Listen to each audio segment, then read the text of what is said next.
Ready to level up? Chumba Casino is your playbook to fun. It's free to play with no purchase necessary. Enjoy hundreds of casino-style games like bingo, slots, and solitaire anytime, anywhere. With fresh releases every week. Whether you're at home or on the go, let Chumba Casino bring the excitement to you. Plus, get free daily login bonuses and a free welcome bonus. Join now for your chance to redeem some serious prizes. Play Chumba Casino today. No purchase necessary. VGW Group. Void where prohibited by law. 18 plus. T&Cs apply.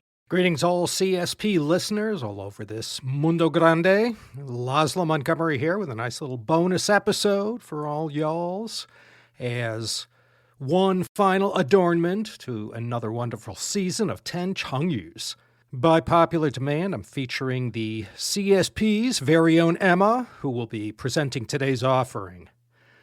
Now, I know you only paid for 10 episodes, but you're getting one more free of charge to bring the curtain down on another winning season of the Chinese Sayings podcast. Thanks everyone who listened. We're going to take some time off, and it won't be long before we're back with another season of fascinating and useful Chengyus.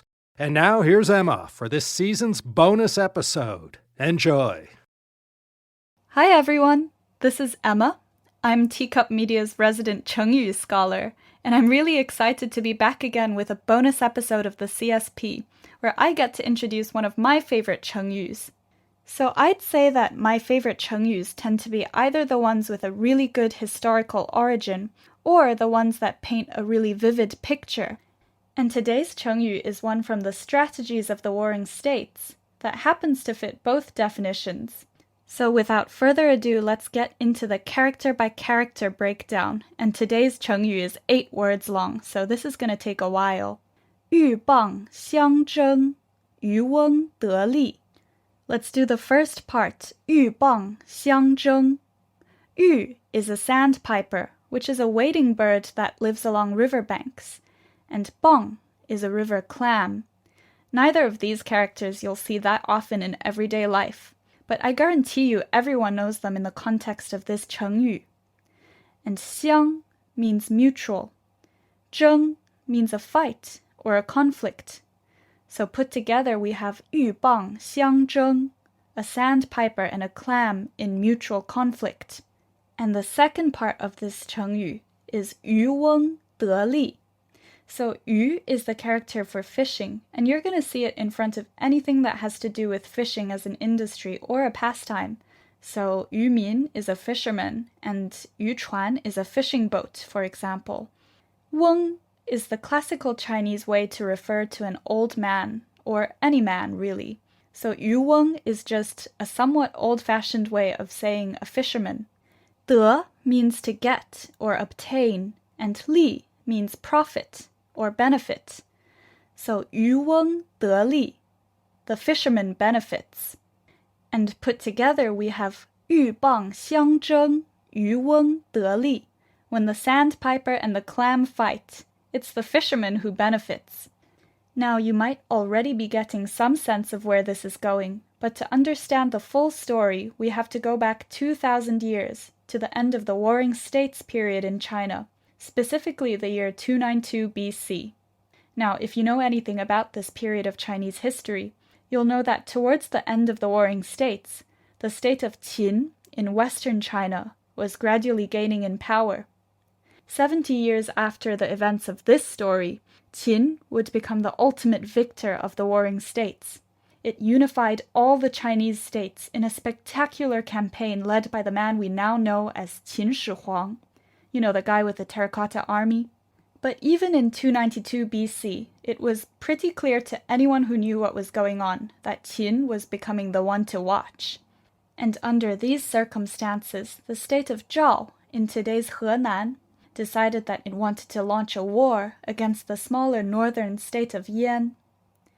When the Yan court heard these rumors, it knew there was no way it could resist a full-scale Zhao invasion. So it decided to send an ambassador to the Zhao court to try and resolve the situation diplomatically. And the ambassador it decided to send for this life-and-death mission was a court minister by the name of Su Dai. Su Dai traveled night and day to reach the capital of Zhao, which was a city called Handan. Now, incidentally, Handan still exists today, and it's now known as the Chengyu capital, because so many Chengyu are in some way tied to this city.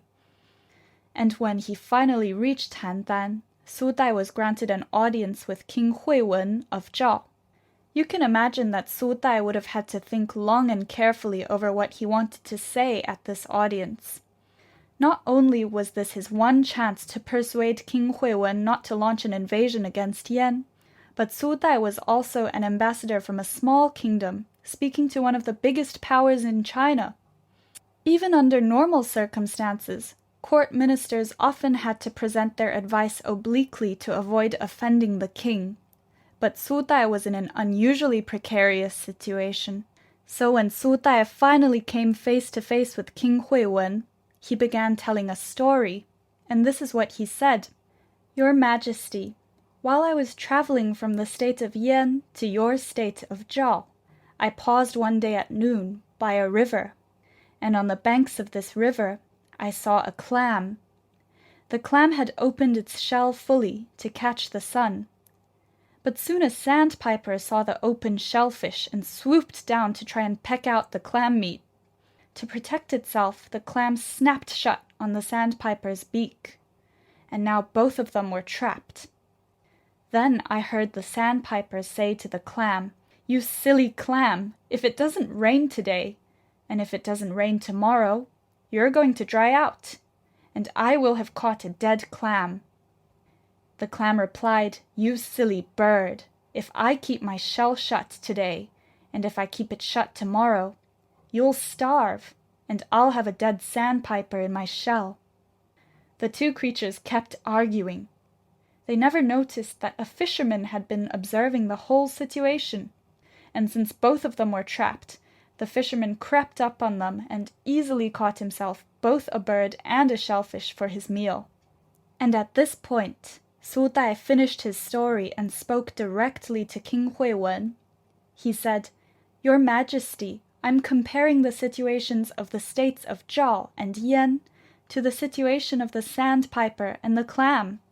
If Zhao invades Yan, our two nations will be locked in an unproductive and long-winded battle.